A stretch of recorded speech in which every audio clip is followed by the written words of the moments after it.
본문의 시대적 배경은 이스라엘 백성들이 40년 동안 광야에서의 모든 방황 또는 연단을 마치고 꿈에 그리던 그리고 하나님의 약속대로 이제 얻은 가나안 땅에 들어와서 아직 이방 민족을 다 정복하지는 못한 때였습니다. 자연 이스라엘 백성 12지파가 살 수 있는 그들의 땅을 온전히 분배받지는 않은 때였습니다. 오늘 읽은 말씀에 보면은 갈렙은 45년 전의 일을 돌아보면서 자기 개인적으로 그의 나이 40대에 40에 그리고 이스라엘 백성들이 출애굽하고 난 다음 광야에서 매우 중요한 시기에 그는 오직 하나님만을 따르는 중요한 결단을 내린 그 사건을 말씀을 하고 있습니다. 그리고 그 이후에 보면은 45년 동안 하나님만을 따르는 믿음으로 광야에서의 모든 연단을 이겨내고 승리했습니다. 갈렙에게는 먼저 그의 나이 40에 하나님만 따르겠다는 중요한 결단이 있었고 이후 45년 동안 그리고 그 이후도 마찬가지입니다. 계속해서 그가 45년 전에 한 결단을 조금도 흔들림 없이 오직 하나님만을 따르는 믿음으로 나아갔다. 모든 역경과 연단을 이겨내었다. 오늘 말씀이 우리에게 전해주는 교훈입니다.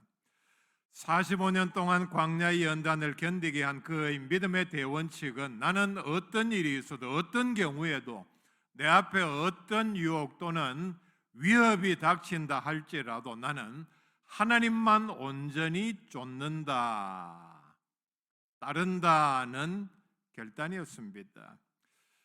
8절과 9절 말씀에는 같은 말씀을 하나님께만 충성했다 번역을 했습니다. 그런데 옛날 번역에는 하나님만 온전히 쫓았다 이렇게 세 군데 같은 표현을 이렇게 똑같이 번역을 했습니다. 성경에서 보면은 많은 위대한 믿음의 인물들에게 매우 드물게 오직 갈렙에게만 이 말씀으로 그의 믿음을 우리에게 설명을 해주고 있습니다. 위대한 믿음의 위인들의 믿음의 특징이 무엇이냐? 특히 갈렙이 오늘 우리에게 그의 모든 삶을 한마디로 정리할 수 있는 믿음의 대원칙은 무엇이냐? 나는 온전히 하나님만 쫓았다. 하나님만 따랐다. 자, 우리가 이해할 수 있게 성경의 중요한 번역을 말씀을 드립니다. 가장 권위 있는 영어 번역인 NIV에 보면은 하나님만 전심으로 따랐다 번역을 했습니다. 공동 번역은 하나님께만 충성했다.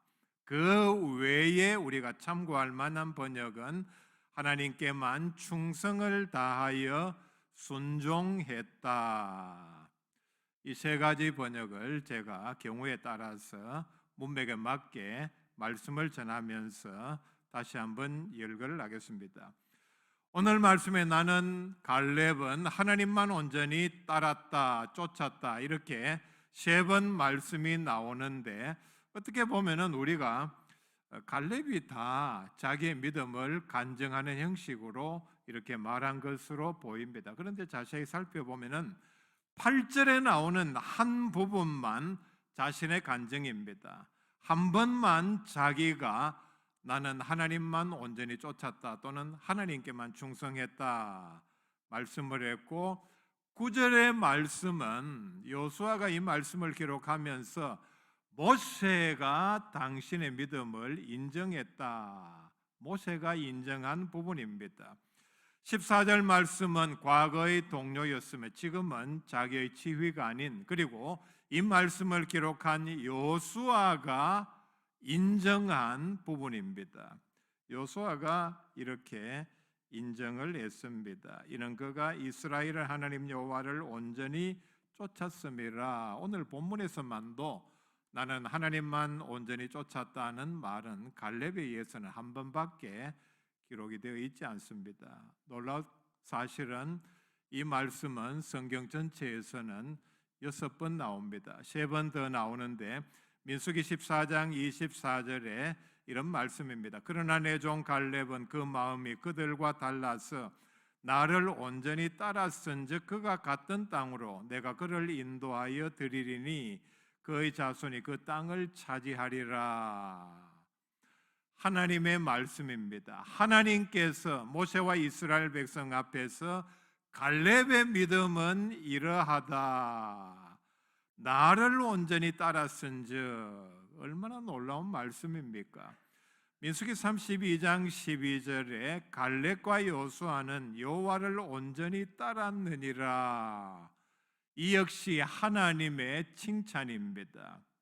신명기 1장 36절에 오직 여분네의 아들 갈렙은 온전히 여호와께 순종하였은즉 그는 그것을 볼 것이요 그가 밟은 땅을 내가 그와 그의 자손에게 주리라.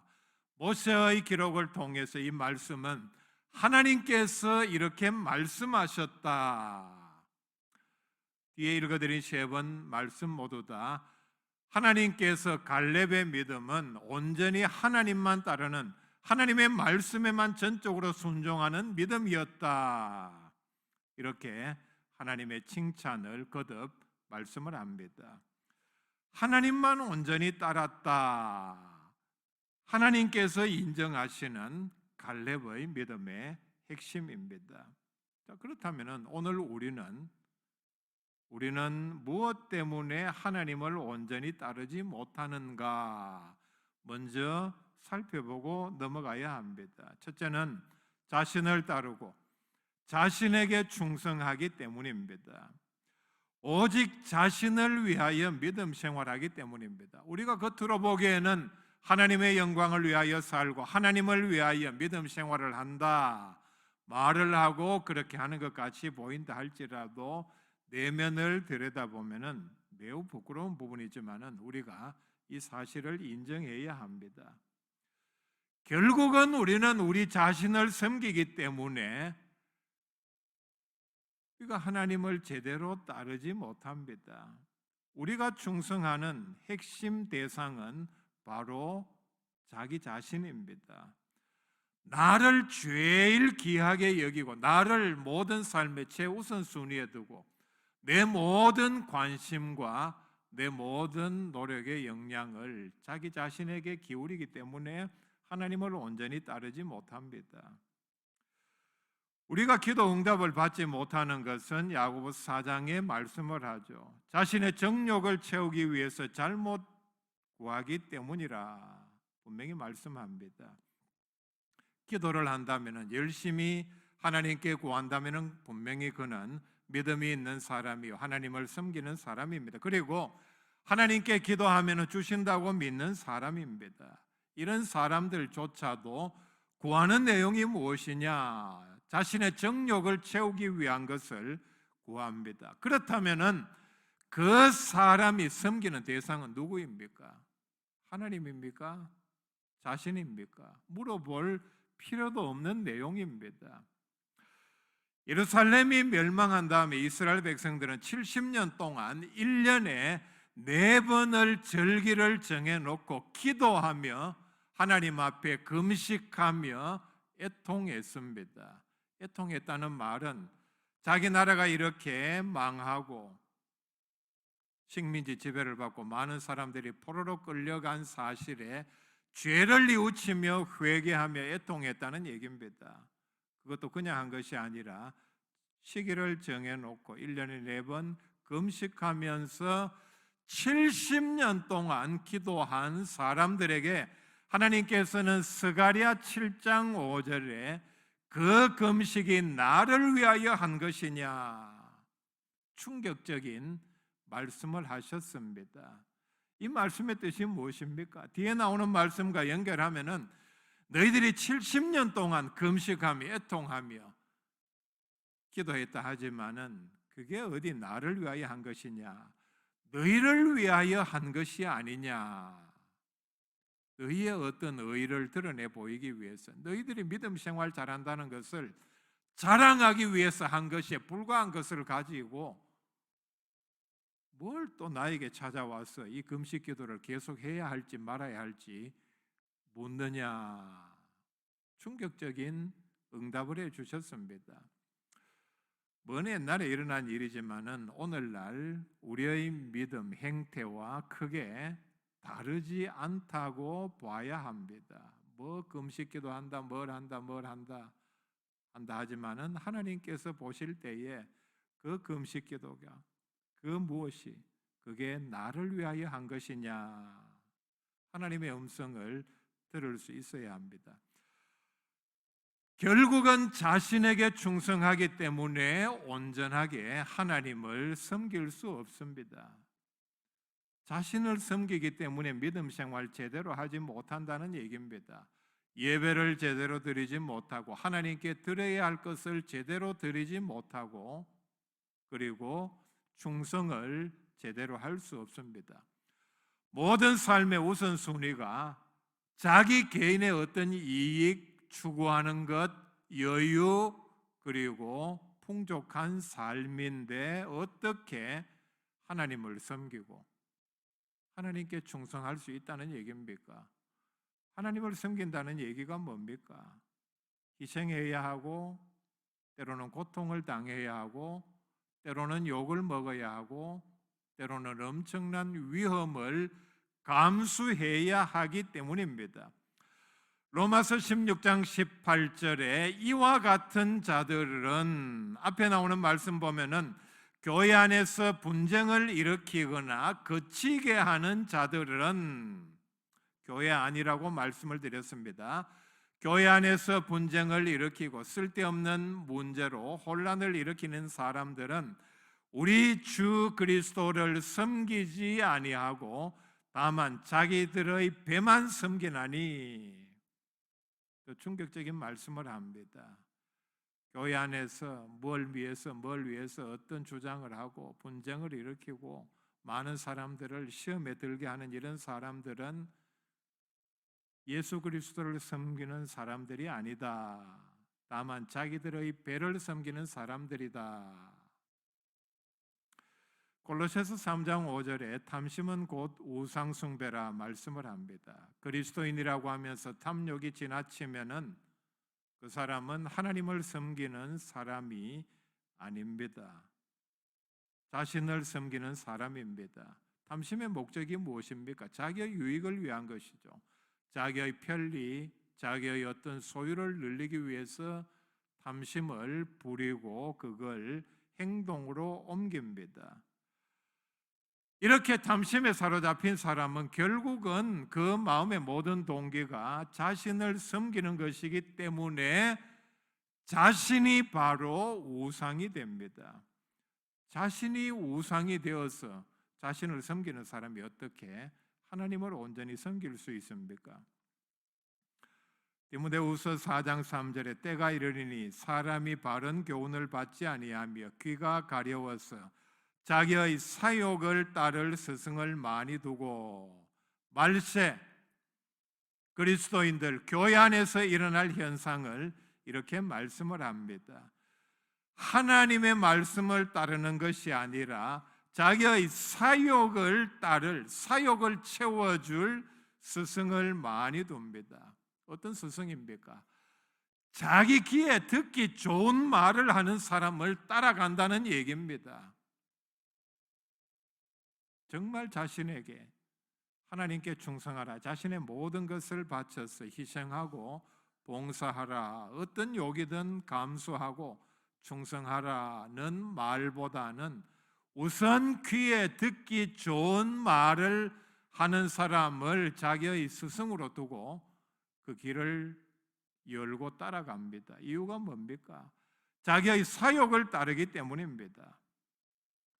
사욕을 따르는 사람을 하나님을 따르는 사람, 하나님께만 충성하는 사람이라고 할 수 있겠습니까? 두 번째, 하나님께 온전히 충성하지 못하는 이유는 사람에게 충성하기 때문입니다. 사람들을 의지하고 이런 사람들은 사람들을 따릅니다. 사람들이 나를 어떻게 생각하느냐, 소수의 사람들이, 전체는 다는 아닙니다. 우리의 믿음 생활이 하나님을 기쁘시게 하기보다는 사람을 기쁘게 하고 사람으로부터 인정을 받기 위해서 내가 뭐 어떤 충성을 한다, 열심히 일한다, 그 사람에게 당장 주어지는 어떤 대가, 어떤 칭찬이 바로 그 사람을 움직이게 하는 동인입니다.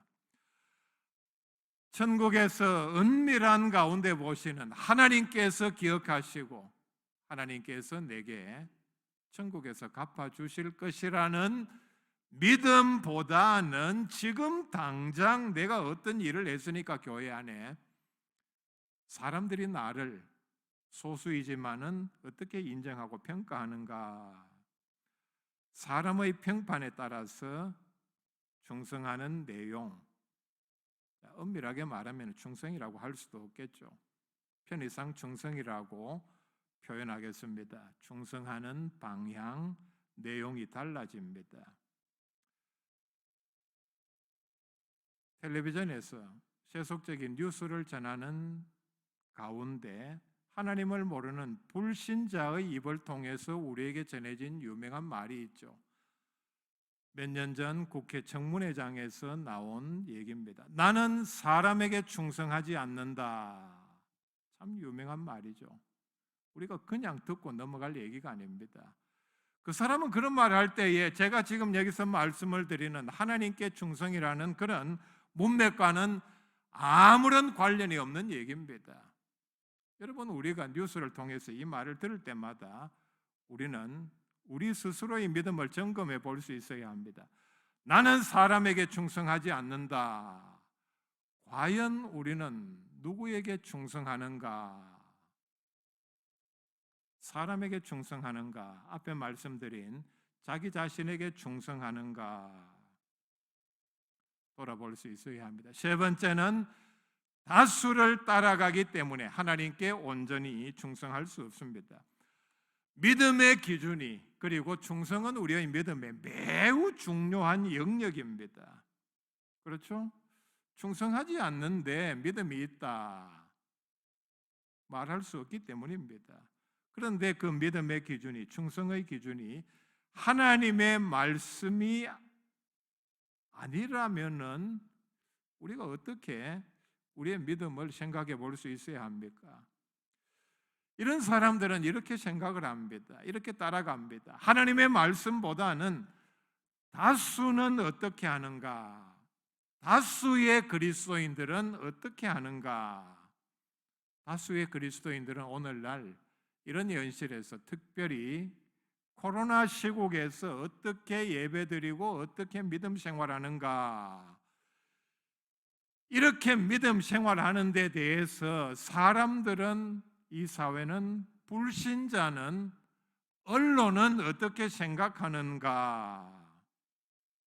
거기에 따라서 믿음 생활, 충성의 양과 질을 결정을 합니다. 결국은 시류를 따라간다는 얘기입니다.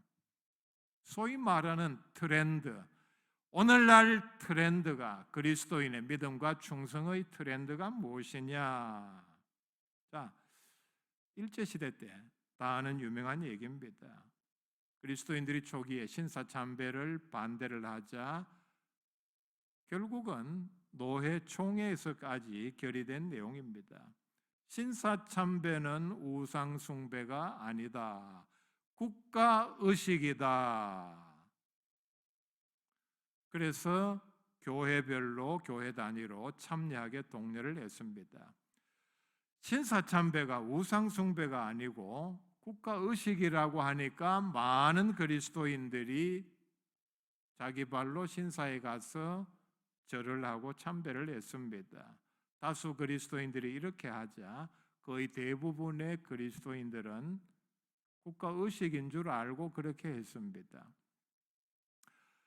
매우 소수이지만은 한국 교회가 세계에 자랑할 수 있는 순교자, 그리고 산 순교자들은 다수의 소위 말하는 트렌드를 따르지 아니했습니다. 45년 전에 갈렙은 모세의 명령에 따라서 자기 지파를 대표하여 12명의 정탐꾼에 선발이 되었고 그리고 가나안 땅을 살피러 들어갔습니다. 이 일에는 40일이 걸렸습니다. 아마 첫날부터 40일 마치는 때까지 12명이 이렇게 차례대로 가나안 땅을 정탐을 하면서 의견이 이렇게 서로 주고받으면서 그날 결산을 했겠죠. 저녁에 모여서 자기 전에 저녁을 먹고, 자, 오늘 우리가 어디를 봤고 우리가 본 내용들은 이것이고, 나름대로의 의견을 내면서 자연적으로 아마 누가 주도하는 사람도 있었을 것입니다. 의견이 이렇게 모아졌을 것입니다. 점점 더 이렇게 시간이 지나면서 그 의견은 전체의 여론으로 굳어졌을 것입니다. 땅은 정말 좋구나. 과연 젖과 꿀이 흐르고 우리가 듣도 보지 못한 광야 생활을 오래 했으니까 정말 이 땅은 우리가 보기에 놀라울 정도로 비옥하고 열매는 포도송이 같은 경우는 두 사람이 짝대기를 끼워서 어깨에 맬 정도로 크고, 그러니까 다른 모든 과일들은 말할 필요가 없겠죠. 그런데 거주민들은 엄청나게 크고 강하고 성은 매우 견고하고, 그리고 그들이 가진 무기는 우리가 가진 무기와는 비교도 되지 아니하고 군대 조직은 매우 튼튼하다. 그래서 내린 대부분의 결론은 우리가 들어갔다가는 몰살을 당할 땅이다. 그러니 우리가 돌아가서 보고를 할 때에 이 땅을 우리가 들어와서 정복하는 것은 불가능하다고 보고를 하자. 아마 10명의 의견은 이러했고, 그리고 10명은 반대의 의견을 낸 두 사람 의견에 대해서 강요를 하고 너희 의견 포기해라. 우리 쪽으로 다 이렇게 만장일치로 보자. 제안을 하고 아마 압력을 가했을 것입니다. 10명과 2명은 여론조사에서 사실 비교가 되지 않는 절대적인 우위의 숫자입니다. 절대적으로 우수한 숫자를 이렇게 앞세웠을 때에 소수 의견인 2명은 이기기가 힘들었을 것입니다. 그러나 여호수아와 갈렙은 하나님을 믿는 믿음으로 거절을 했습니다. 계속해서 압박을 했겠죠. 거절하기가 매우 두려웠을 것입니다. 피어 프레셔라는 말 아십니까? 또래 압력이라는 얘기입니다. 학생 때부터 직장 동료 그리고 직장 생활을 하면서 또는 동네에 살면서 제일 견디기 어려운 압박이 바로 또래 압력입니다.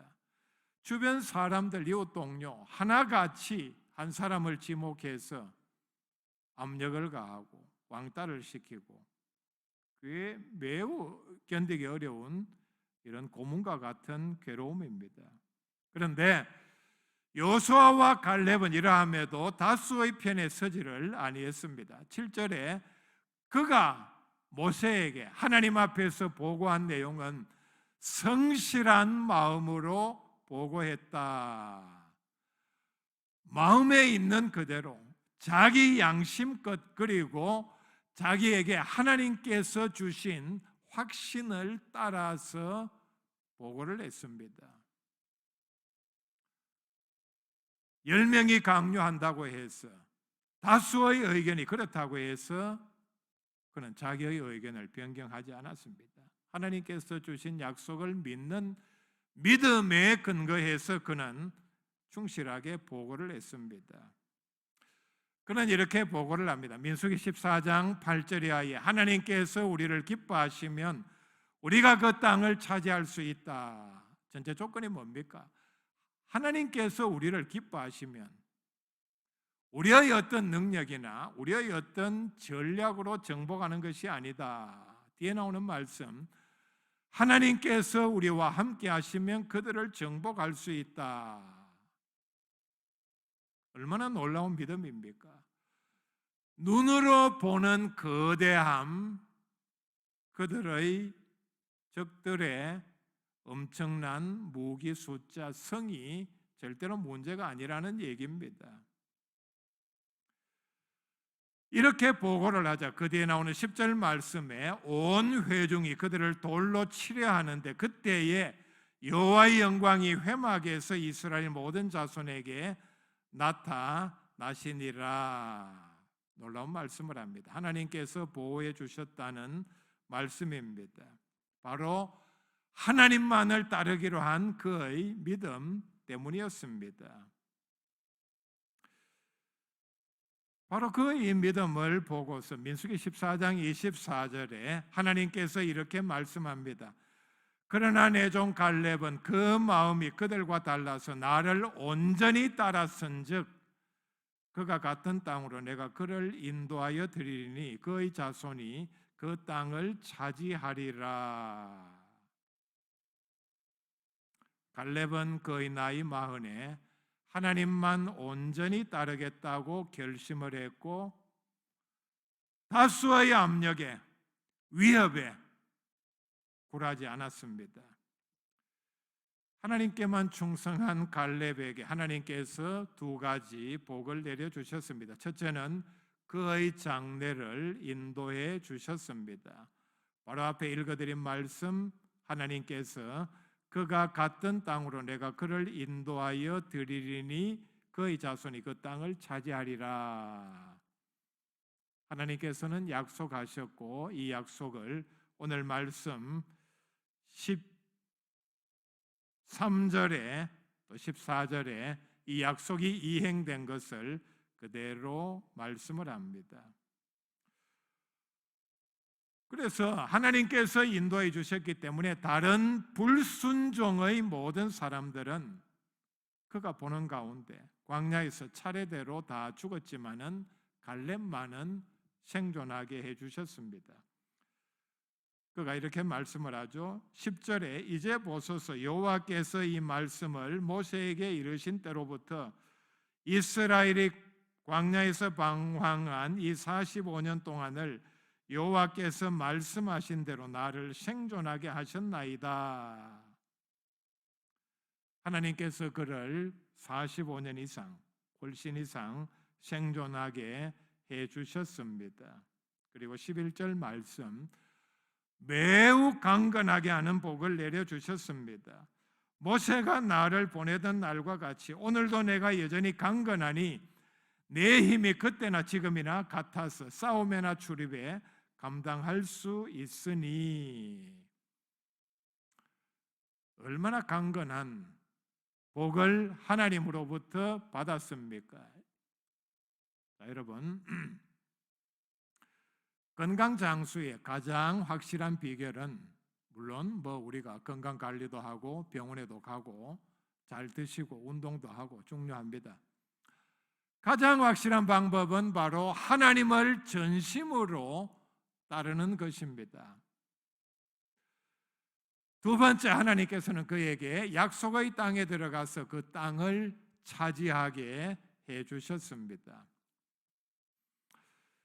갈렙은 그의 나이 40에 가데스 바네아에서 중요한 결단을 했습니다. 나는 어떤 경우에든 하나님에게만 충성하겠다. 이 결심은 다수를 거스르는 결정이었습니다. 돌에 맞아 죽을 위기를 넘겼습니다. 이 결단을 내린 다음에 그는 45년 이상을 조금도 흔들리지 아니했습니다.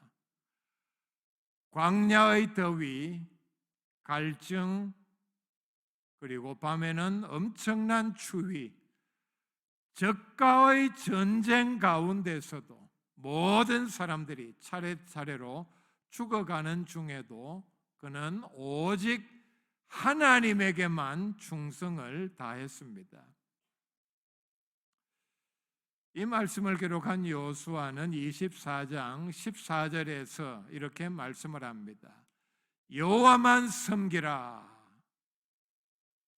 오직 나와 내 집은 여호와를 섬기겠노라. 15절에 나오는 말씀입니다. 예수님께서는 마태복음 4장 10절에 주 너희 하나님께 경배하고 다만 그를 섬기라.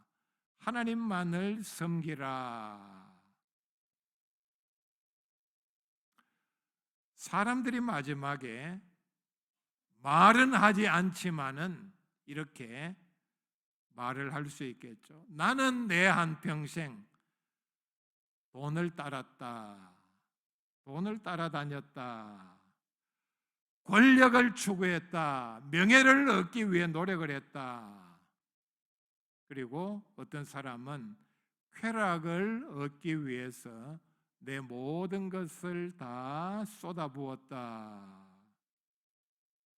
여러분, 따라다닌다고 그 대상이 자기에게 옵니까?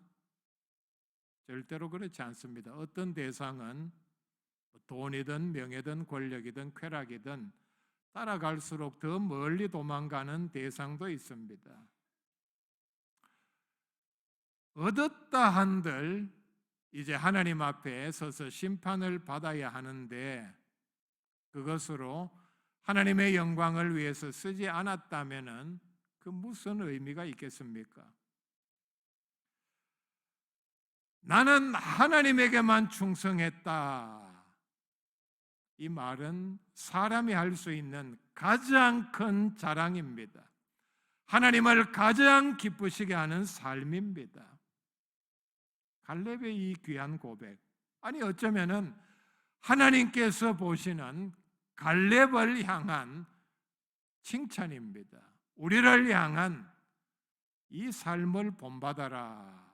매우 짧은 말씀입니다. 그는 하나님만 온전히 따랐다. 우리의 자랑, 우리의 고백이 될 수 있기를 바랍니다.